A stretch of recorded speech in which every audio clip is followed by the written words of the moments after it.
else. If you're not feeling well, stay home. 2, we encourage you to wear a mask. I take mine off so you can hear me. I will place it back on any time we get close to each other, but that's 2 again, more for hearing wise. Otherwise, my friends, we encourage you to wear a mask just to remain, 1, keep yourself safe, and 2, others safe, as best as masks keep us safe. 3, we encourage you to practice social distancing, which means 6 feet apart to the best of your ability. And which always makes the hand of fellowship weird. So we do the wave thing, so let's do an elbow, weird bump, chicken arm. I have no clue what y'all are doing. Anyhow, I just think there's some sort of chicken arm. Whatever it is, to greet one another. We can grumble and complain and say, I want to give hugs, I want to shake somebody's hand. Or we can say, so how do I do this better? Tina and I went to the Stoneboro Fair's drive-through fair last night. So if you know those going on, even today they will have it where you can drive through and get the fair food there at least. Delightful kettle corn. Oh my goodness, those French fries were out of this world. Shh, I should shut up. My stomach is growling, my mouth is watering. You would think I didn't have shredded meat for breakfast. Either way, it was delightful to have last night. They could have grumbled and complained and said, we can't do this. And instead, they put on this great thing where you drive around, you get your food, you see folks, the food's great. And so instead of saying, grumble, instead it was quite well done. So we can grumble about the hand of fellowship and say, or how do we do this well? I encourage you to do the best you can to do it well. A couple other things as well. We have live streaming options throughout the church if you're not feeling well. We have both the parlor as well as the library. It's live streaming right now. I'm just waiting right now for the cameras. There we go. Which is always a weird thing for us to have here with live streaming. But we are doing that at this time. After the first service this morning, one woman who came forward to wipe down our pews in between services caught herself on camera and was talking to me and carrying on and grumbling about the bag not closing for the wipes for the... Anyhow, if you want to check it out, go ahead and watch it. I'll try to delete it before you can. We'll move on. So there are live streaming options in the church here this morning as well. Or, if you don't want to go to the parlor, you don't want to go downstairs into the library area, there is also a room across the hall from our office administrator's office, as well as 2 rooms down the hallway here with TVs that you can turn it on and tune in on YouTube as well. For those of you who are tuning in as well on YouTube this morning or Facebook, make sure you say hi, at least on Facebook. YouTube won't allow us to do that. The more you want to know, there's way too much that I have to know now.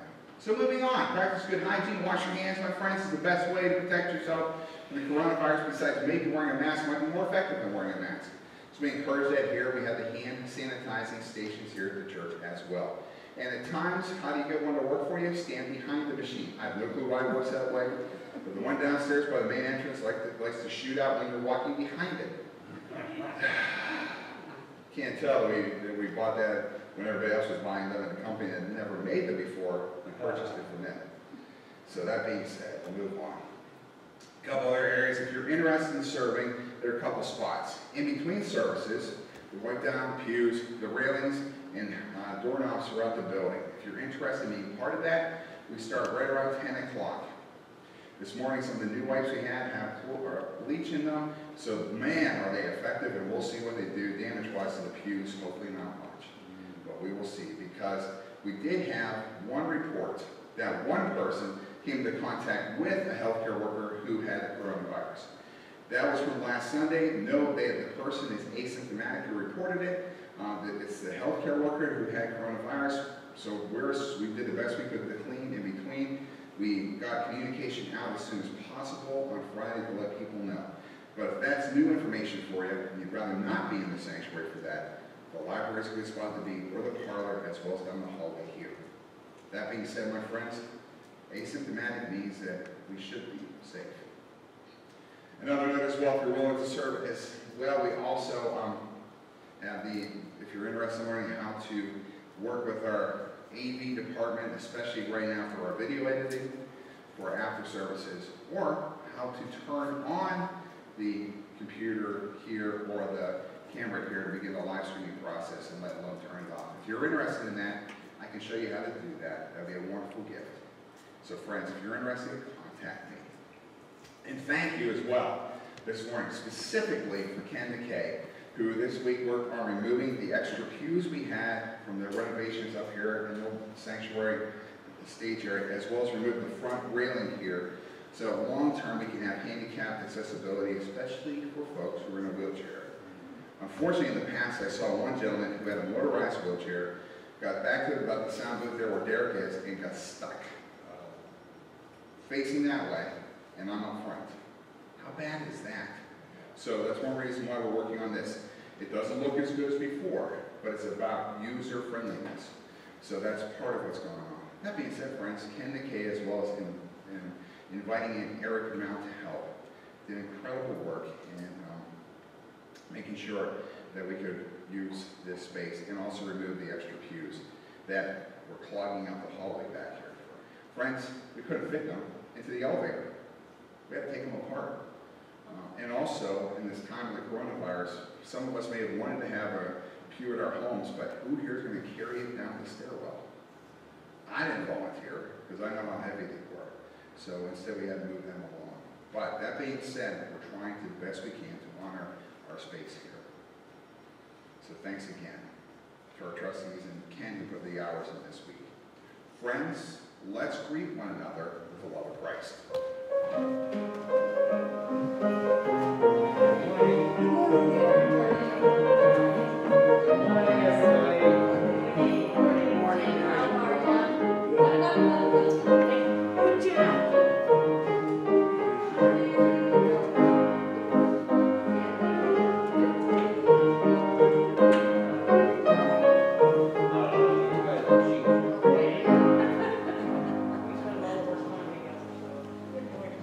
And so, my friends, while we're still standing, or if you wouldn't mind standing, let's stand together. First, before we pray, though, we do have an announcement to make. So, I hear somebody's 52nd wedding anniversary today. Is that correct? I don't want to name who spilled the beans there, Kathy, but who wrote that note? What's that? Did you write the note that it's Bob and Peg's? Bob did. The romance is not dead. Bob's stuffing himself. So. Bob signed himself. We're not going down that path. Either way, Bob and Peggy, congratulations. 52 years of marriage. Well done. I was going to say 152. It seems like very long. You can only imagine how Peggy feels. So for both of you, good luck getting the 53. Is that what I just heard? Congratulations. Friends, let's go to the Lord together in prayer. And so, Father, we're asking for your Holy Spirit to move and work in our midst, move in our place here. Whether we're watching online, we watch this recorded, we spend this time together here. Move and work in our midst because, Father, we need you. Thank you for your incredible love for us as you sent your Son, Jesus, trumping all other hints of love and showing us that ultimate love. Love that laid down its life for us. We thank you and praise you. We give this time to you. It's in Jesus' name we pray. Amen. Amen. Friends, let's sing our call to worship. Harmony comes from 1 Chronicles chapter 16. Sing to the Lord, all the earth. Declare God's saving word among all people. The Lord is great and so worthy of praise. The Lord is awesome beyond all others. Give thanks to the Lord because he is good and his love endures forever. Let us sing to the Lord. Amen. And so, my friends, let us sing to the Lord. The song is Raise a Hallelujah. It's probably going to be new for a lot of us, but we'll wing it. It's quite a good song. All right, Patty. Thank you. Yes, this song probably is new, and it's also a little low because I have allergies and sinuses, so this, if I try to sing a little higher, it does not work for me. So let's just praise God. Let's raise a hallelujah for everything that he's doing and everything that he is going to be doing.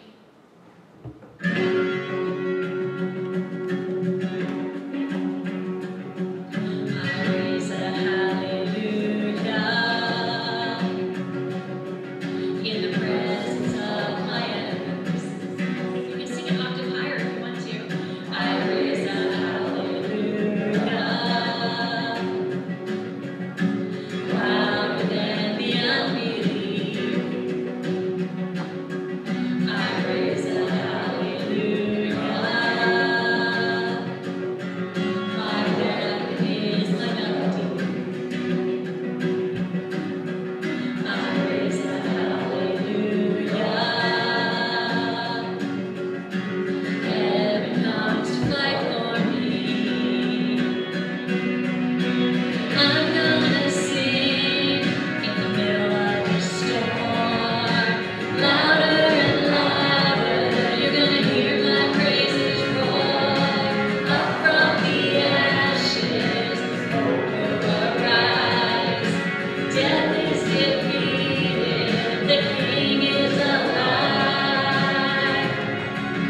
find the Apostles' Creed on page 881 of your hymnals. But when you leave here, the hymnal's not going to do you much good. You can Google it, but instead it's better to own it. So my friends, what do you believe? I believe in God, the Father Almighty, maker of heaven and earth, and in Jesus Christ, the only Son of our Lord, who was conceived by the Holy Spirit, born of the Virgin Mary, suffered under Pontius Pilate, was crucified, dead, and buried. Third day he arose from the dead. He ascended into heaven, and sitteth at the right hand of God, the Father Almighty.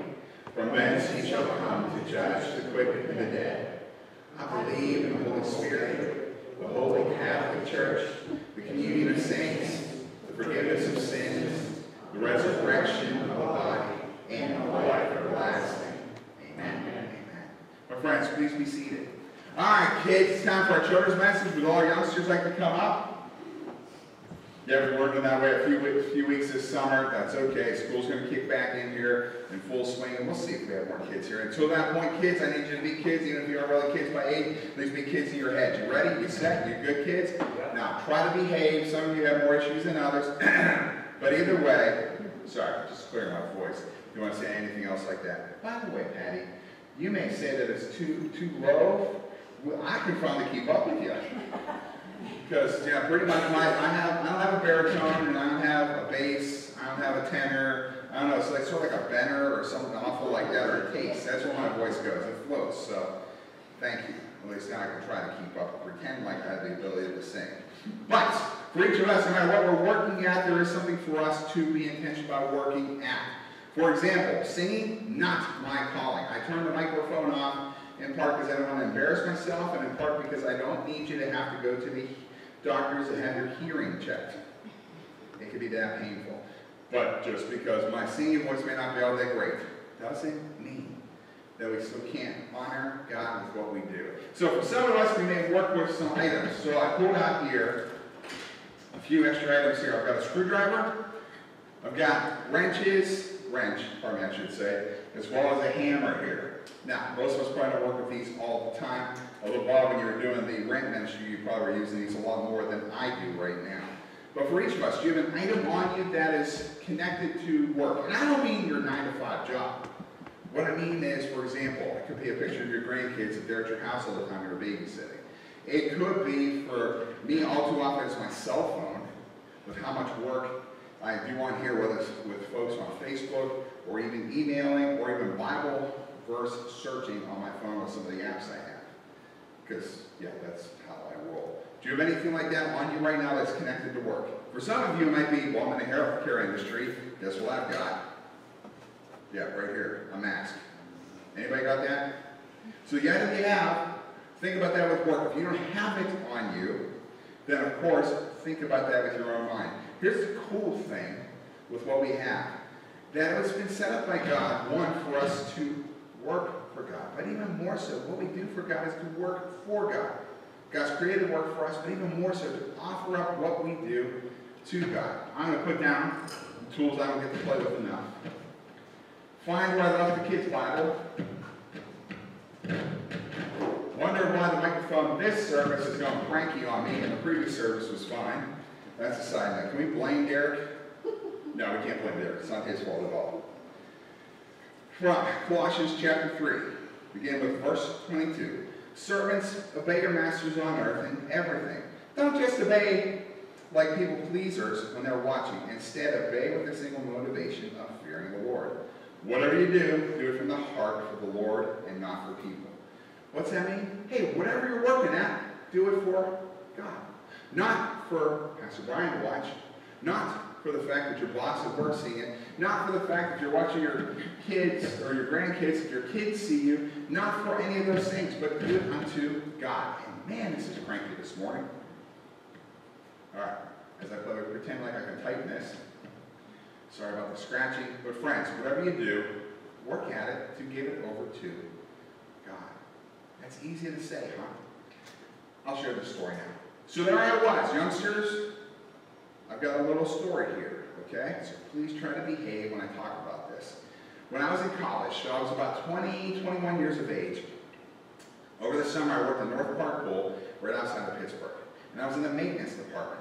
So what that meant is that we would clean up garbage from the grounds, we'd collect the fees when people came in, we would even go in and clean up the bathrooms. Saturday morning was wonderful, because all week, back in those days, people would leave their quarters from the lockers, and leave their quarters on top of the lockers in the locker room. So guess what?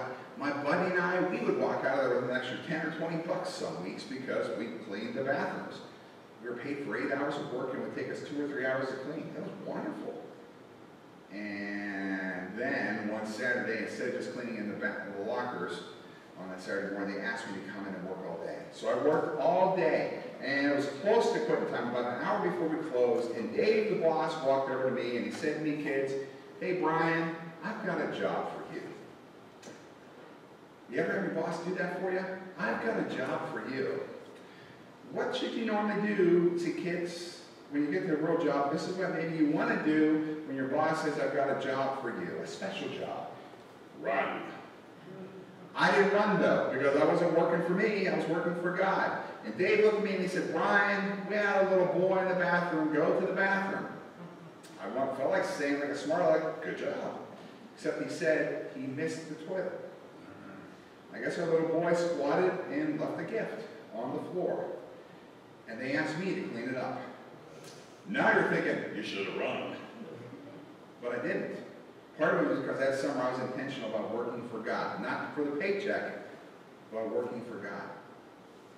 Later on, I started to ask the question, why would they look for me to clean up? They had a whole bunch of kids there, some of whom just had political connections, and so they had the job there to collect the paycheck for the summer. Then I realized it was because my work ethic was that good. When I was cleaning up that bathroom stall, though, I distinctly remember thinking, I'm not doing it just to make the bathroom clean, I'm doing it for God. So instead of just making sure that it was, nobody could see that there was a little mess there, I did the best I could to sanitize the area as well. Because I wasn't working just for the paycheck. I was working for God.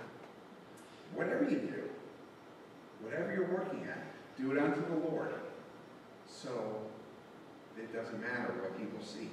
It's so much more important about who you're working for.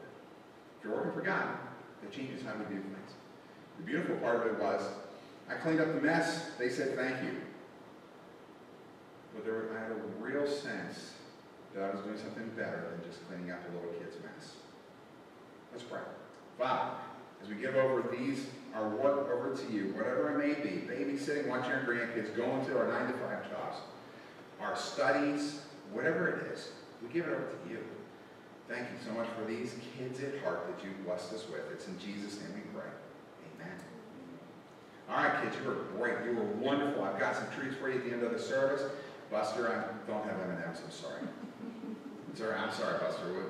We'll try to get by with something else. But that being said, what we need you to be thinking about is what we can be praying for. So what do you want to thank God for this morning?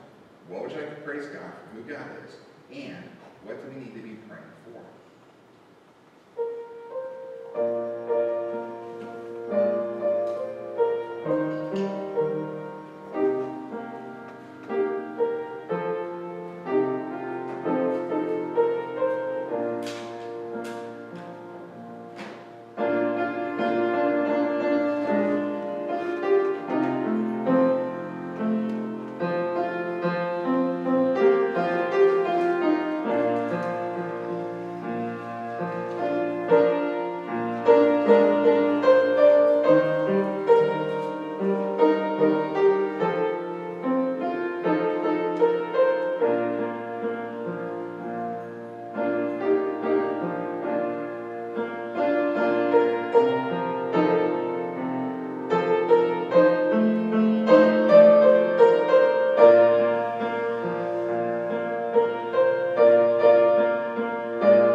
send up a praise to God for Denise's therapy. It's been going well. She's finally at the point where she can bend her leg again and get back in the front of the car instead of me having to haul her in the trunk.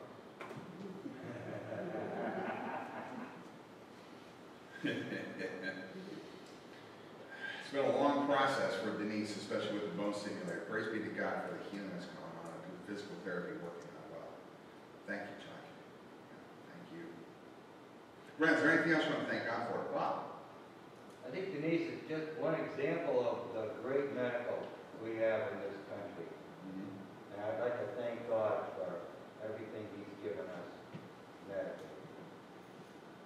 Right, Bob. I agree with you. Thank you. Jeannie Harper left a message to the church that Jim, her husband, also doubled up on this morning, that she's recovering quite well at this point, although she described in her message in the machine that she's still hopping around the hospital. Not walking, hopping. But you break your tibia and your fibia and have a steel rod placed in your leg, and a week later you're hopping, praise be to God. So you're right, Bob, talking about medical advances. As much as sometimes it's frustrating when we're stuck waiting for the doctor's office or waiting for an appointment or surgery. Still, I agree, Bob. Praise be to God. Friends, is there anything else you want to thank God for? Praise God for who God is. Anything we need to be praying for. Joe Adams will be having surgery this Thursday, so be praying for Joe for abdominal surgery. And also Bob Calvert will be having surgery this Tuesday as well for his life. So be praying for Bob as well, my friends. And also Don Shannon called as well. He's having issues with the shoulder, so be praying for Don as well. Friends, let's go to the Lord together in prayer.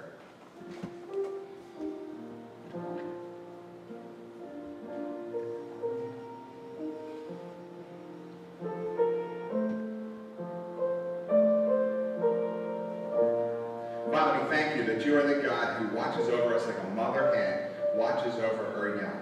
And whether it be a chicken, as what went first through my mind, or an eagle, you are the God who watches over us. The powerful aspect of it is that you are the God who cares for us that much, to watch over us, where we can rest in the shadow of the Almighty, that you are the God who is our refuge and strength and ever-present help in times of trouble. And Father, we have seen trouble. We haven't seen a pandemic of this sort in 100 years in this country.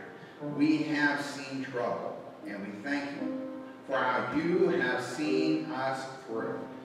Father, it's not been easy. There have been lives that have been changed and lives that have been lost.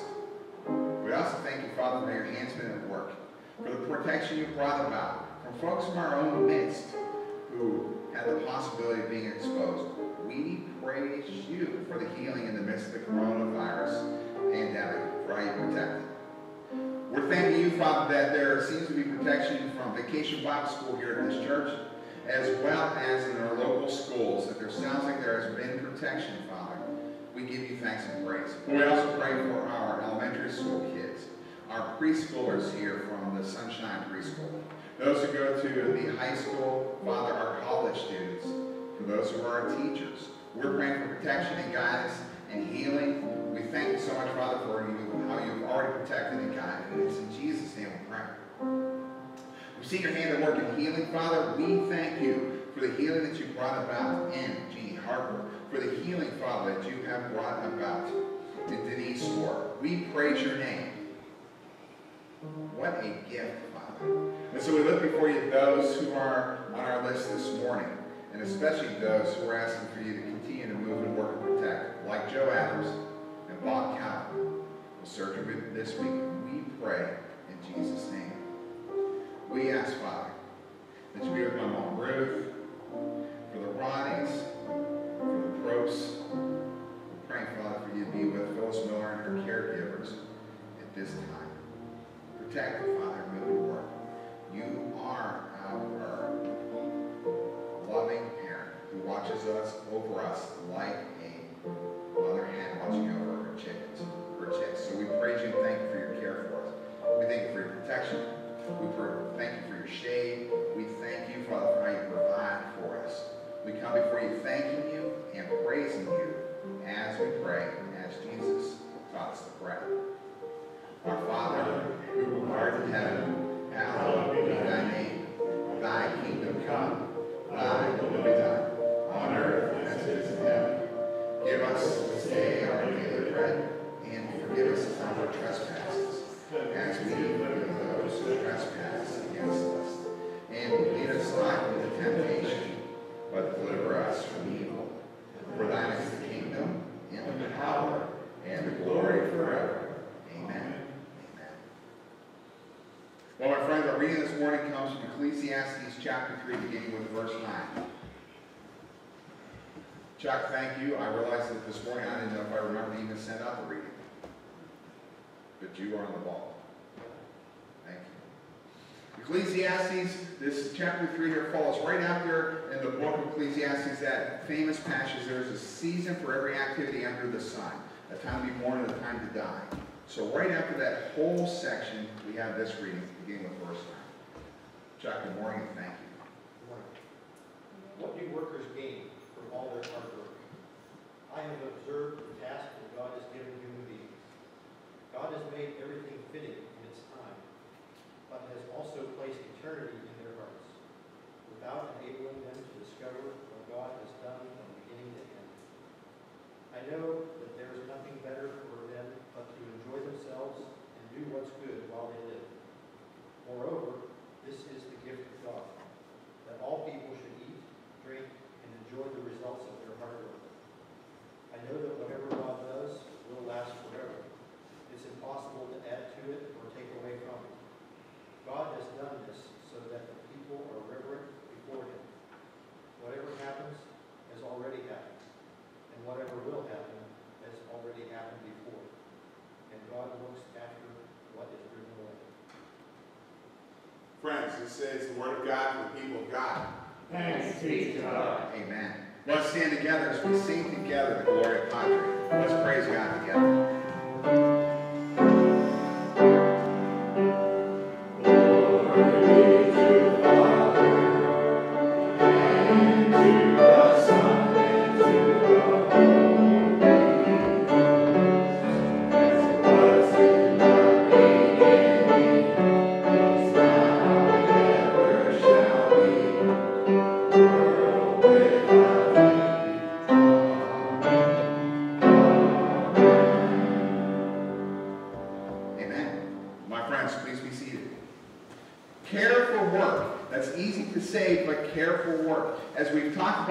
Aspects of caring during the coronavirus, one of the things for us to focus on is care for work. A couple weeks ago we talked about caring for ourselves. That is so easy, especially with the stress that comes with the situation we're in now in this pandemic, to forget to care for ourselves. Too often I've seen caregivers, those who are family members or whatnot, wear themselves out. And with my mom at her house, I did this myself. Where you wear yourself out caring for someone else and not making sure you're okay. Care not only for yourself, but even last week we talked about how God cares for us, like a mother hen watching over her chicks. And some of the imagery that the scriptures hint at is the kind of protection where a bird, a mother would attack anyone trying to attack their nest. That's the kind of love that God has for us. Not only that, but then this morning we also need to talk about our care for what we do in the midst of Labor Day weekend, with what we work at. And not just the job we go to, for some of us we're retired. So it's hard enough to think about life without a 9 to 5 or whatever hours that you may have worked sort of job to go to. But how do you still honor God with what you do? Because with the way God's wired, it's not supposed to be separated. Let me say that louder. The way God has us wired, what we do, whether studies or work, is not to be separated from who we are as Christians. Not at all. They are tied together. In 6 days, God created heaven and earth. Think about that. God worked. It's not evil. Yet somehow, sometimes we get thinking in our heads that work is a bad thing. Not at all. Not at all. It's more about how we put into practice or how we care for work. So my friends, care for work. That's what we're called to do as a Christian. We can have high expectations for our work, our expectations for how we ought to be compensated or whatnot, and if they're not met, it's hard to work hard. Hard to work hard. That's a lot of hards there in one word. But think about it. We can often get stuck in the idea of what we should get from work instead of what we should give. An interviewer met with a possible job hire. And the interviewer looked at this interviewee, and the interviewer said, "You're asking a lot for your salary for this position." And the person being interviewed for the job said, "Yes, I am, but I'm going to have to work a lot harder because I don't know what I'm doing." We can have high expectations for work, but we're not called to get from work as a Christian. We're called to care for work. There's a whole different mindset there about caring for what we do instead of to just get. In the midst of the coronavirus, it's difficult, though, with everything having changed for each of us. For some of us, we can't see our grandkids as much as we'd like. For others of us, telecommuting has taken over, or telecommuting for school has suddenly made everything different. How do you carry on with that? Especially when the world seems to have changed. For some of us, we've had to work from home more than we ever expected. As the story goes, the neighbor looked over and saw their burglar neighbor kicking at the front door. And so the neighbor went outside and said, "Are you okay? I have a spare key for your house. What are you doing?" And the burglar replied, "I'm working from home." Yeah, that's a bad joke. You're welcome. Don't worry, there's only about 18 more to go this morning. That being said, care for what you do. It's so easy to just phone it in instead of truly caring for what we desire, but more so the desire to honor God in what we do. From Colossians chapter 3, as we talked about with the children's message, the Apostle Paul writes it like this: "Servants, obey your masters," or your bosses, "on earth in everything." Don't just obey like people pleasers when they are watching. Instead, obey with the single motivation of fearing the Lord. Whatever you do it from the heart of the Lord and not for people. Whatever you do it for God, not for people. Do it for the Lord, not for folks. The weird thing is to have in our minds that I'm ultimately working for God, not my boss. But as a Christian, ultimately that's how life works. If we call Jesus Lord, He's Lord over our bosses. Now for some of us who are self-employed, then He is your boss in spite of the fact that you may be self-employed. You're not just working to get a paycheck, but you're working for the God who created you.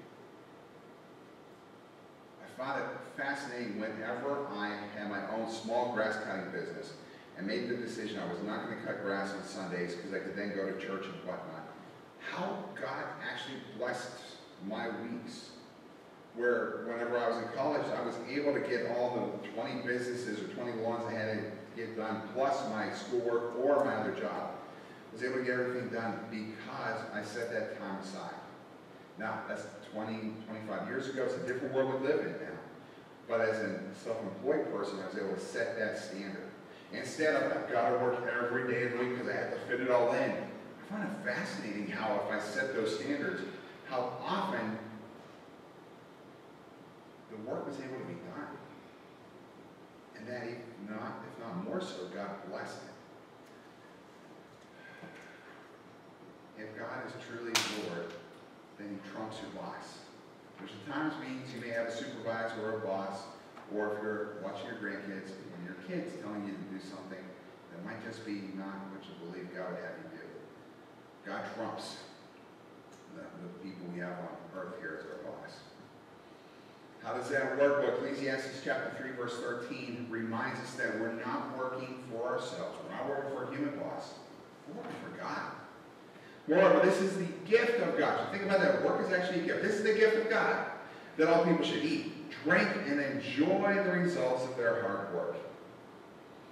Now, hard work sometimes can be difficult. You may not enjoy your job. You may not enjoy your coworkers. You may not enjoy the folks who work for you. For example, as the story goes, Bob, you ready for this? You ready to ground? Here we go. Ready? So here we go. So the boss shows up one day at work and realizes the 10 laziest employees he ought to call aside. So he calls over the 10 laziest employees and he says, "I've got a job for you. Whoever thinks that they're the laziest employee I have, please raise your hand. I've got a simple job for you to do today." No, you're not going to be fired if you raise your hand. Instead, raise your hand and I have a simple job for you. Well, those 10 employees, 9 raised their hand. The boss looked at the other 10th and said, "Why didn't you raise your hand?" And that 10th employee said, "That was too much work." Exactly. Some of the folks that you can work with may drive you bonkers, but you're not working to please them. Not when you're working to please God. Again, from Ecclesiastes chapter 3, verse 13. Moreover, this is the gift of God, that all people should eat, drink, and enjoy the results of their hard work. Your work culture might be one where the hint is, take it easy, don't work too hard, be the lazy guy. But we're not working for the boss, we're trying to keep up with the job, or just get by. Instead, it's about honoring God. An airhead walked into the office one day and saw this silver container on the desk. It was very pretty. The light danced off the sides. And so that airhead walked over to that desk and asked the other employee, "What is that?" "Well, it's a thermos," said the other employee. And the airhead replied, "What's a thermos do?"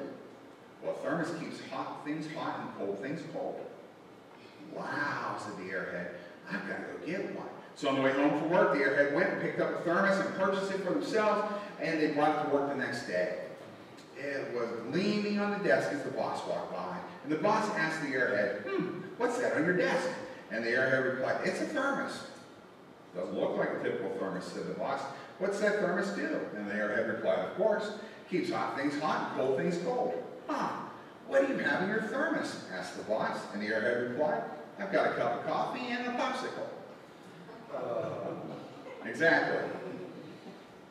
The people you work with may drive you nuts. The folks you work with or work for you, or the folks that you work for may drive you bonkers. But you're not working for them.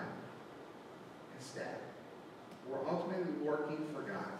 Work is a gift from God. And the gift of God is to eat and to drink and find enjoyment in our hard work. It's a gift from God to be able to work hard, and God's given us this gift to serve God. There are times where it's hard, though, friends. Because the people you work with, the people you work for, or the customers that you work with may be difficult. But who do you work for when you care for them?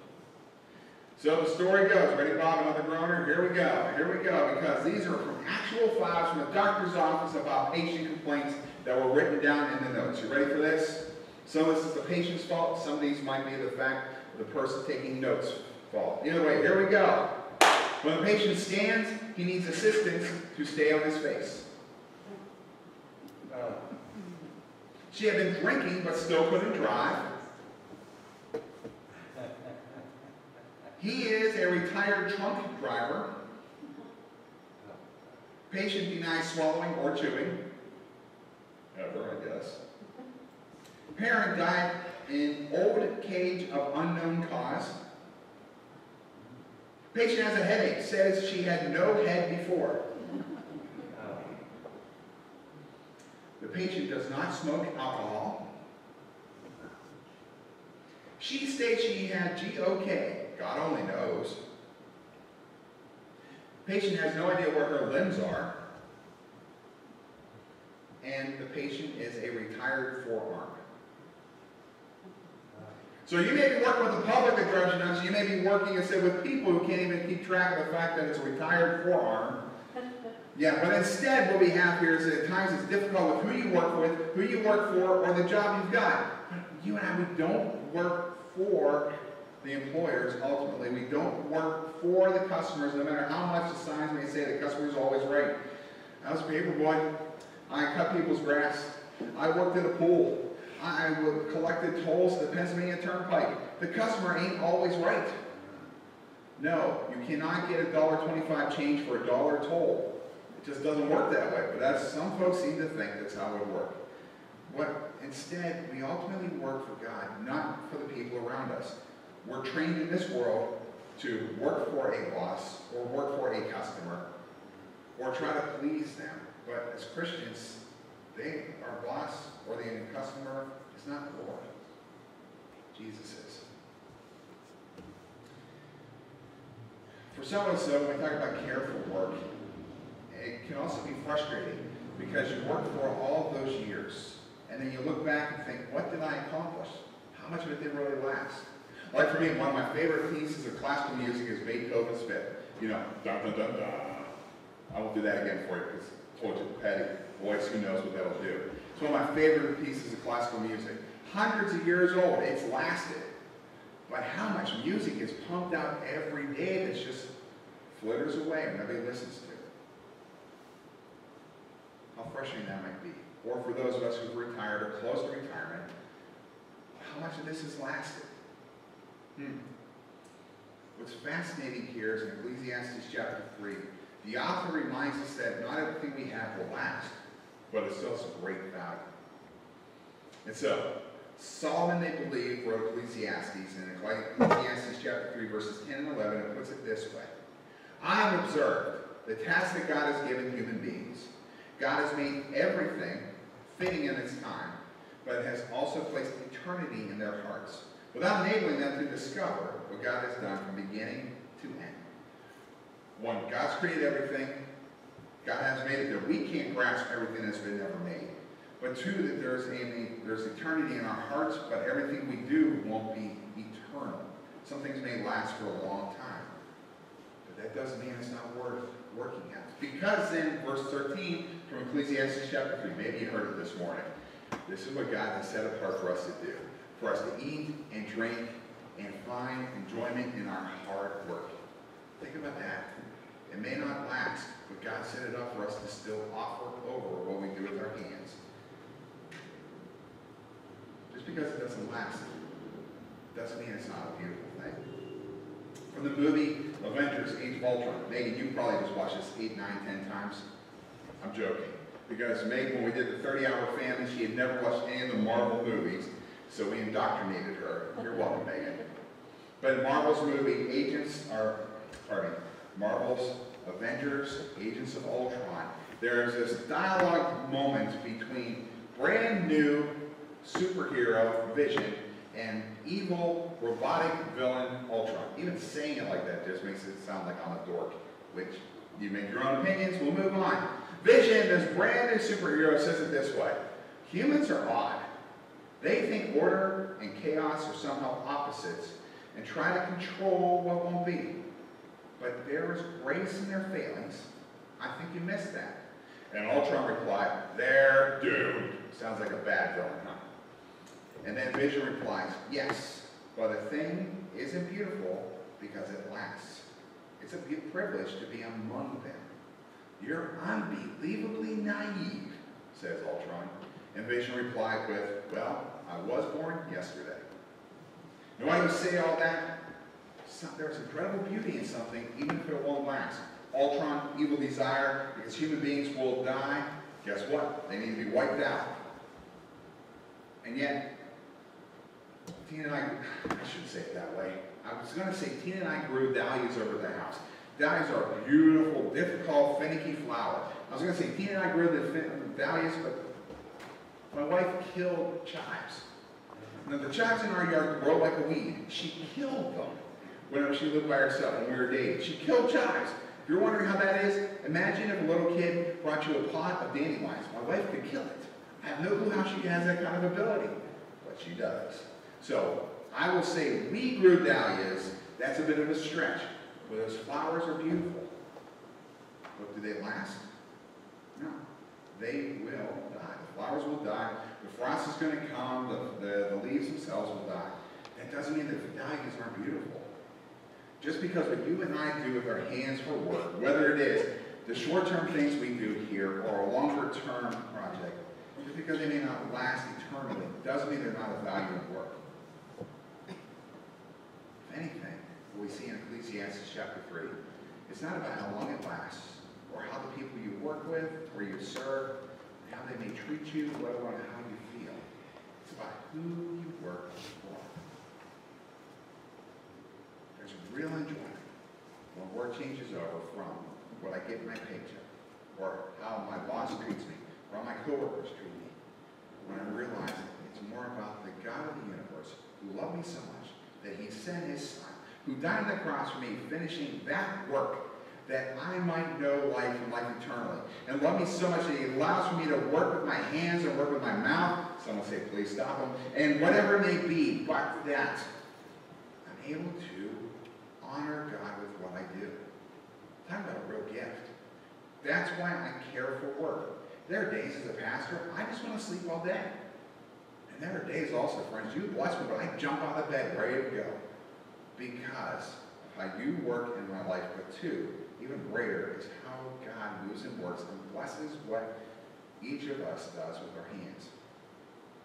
Careful work, ultimately, is so much greater when I'm intentionally thinking about how God has blessed me and you with work to do, and that is a gift of God. Because it's the gift of God, from Ecclesiastes 3:13, to eat and drink and find enjoyment in the hard work you have.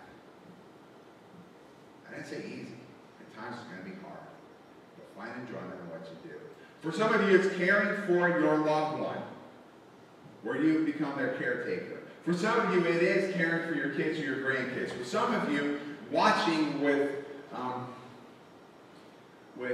Sally Boggs' funeral service on Friday, there were folks in this church wearing face masks, preparing a meal, so that Sally Boggs' family would be blessed.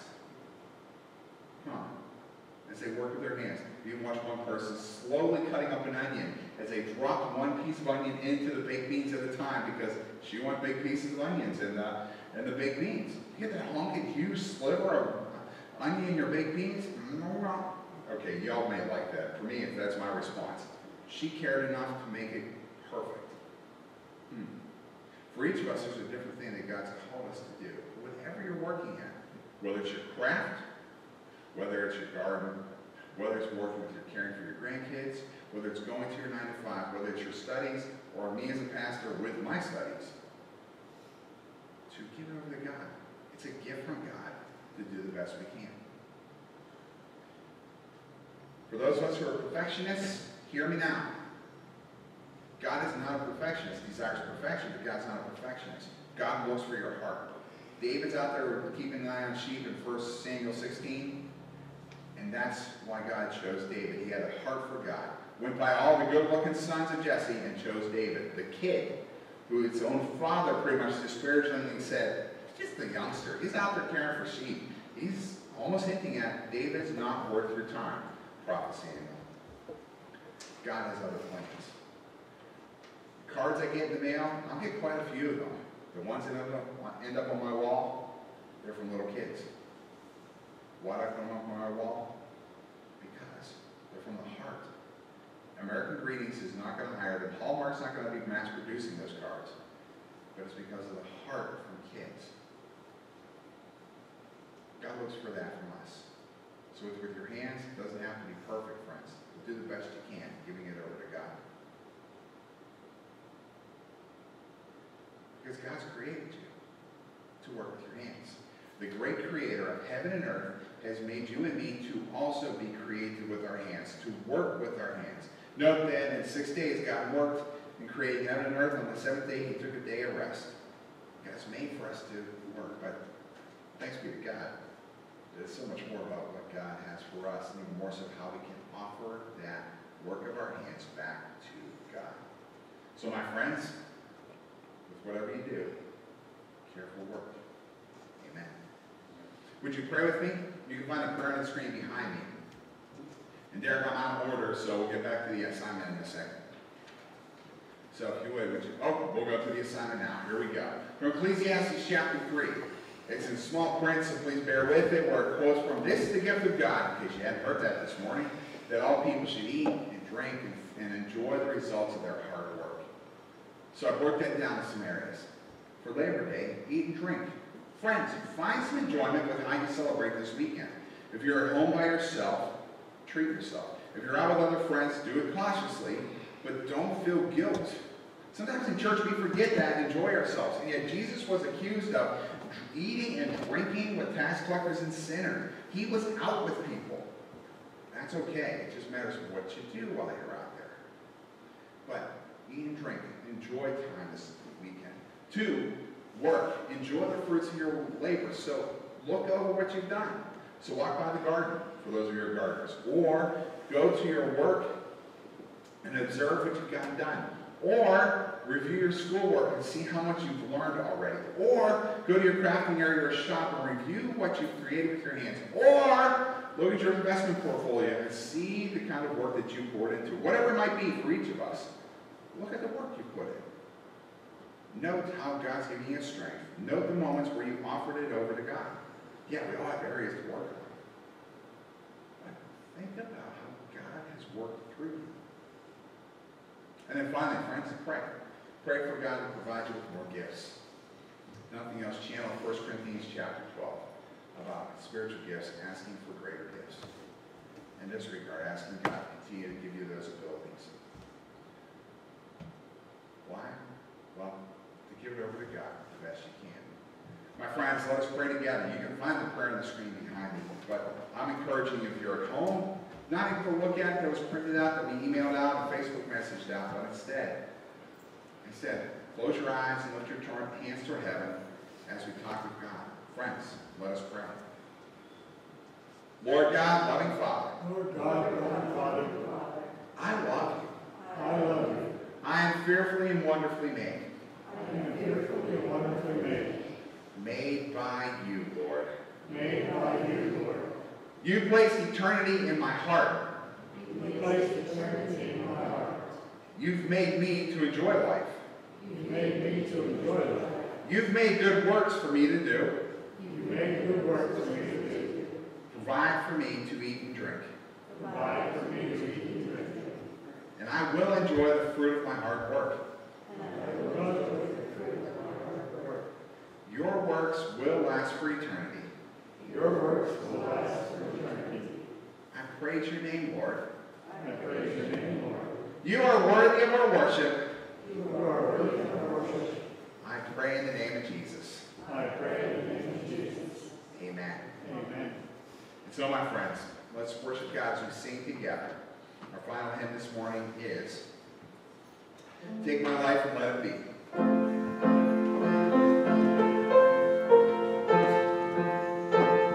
And let's stand together if you so choose as we sing together.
So my friends, as you leave here today, you've got something to do. Enjoy what you do. Give it over to God as best as you can.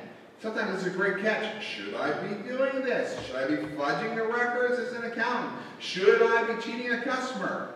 When we offer it over to God, it's a great check. It is also a wonderful opportunity to say, do I really have to clean up after that little kid? Do I really want to change another diaper? Do I really want to knock on another door where I'm fearful whether or not the mask will hold up? And yet, when we give it over to God, something changes where we're not serving just ourselves, but the God who loved us so much to send His Son. Friends, God watches over us like a mother hen watches over her young. Talk about the love God has for you. And so, may the Lord bless you and keep you. May the Lord make His face shine upon you, be gracious to you. May the Lord turn His face towards you, filling you with His incredible love for you. May God give you peace. Amen.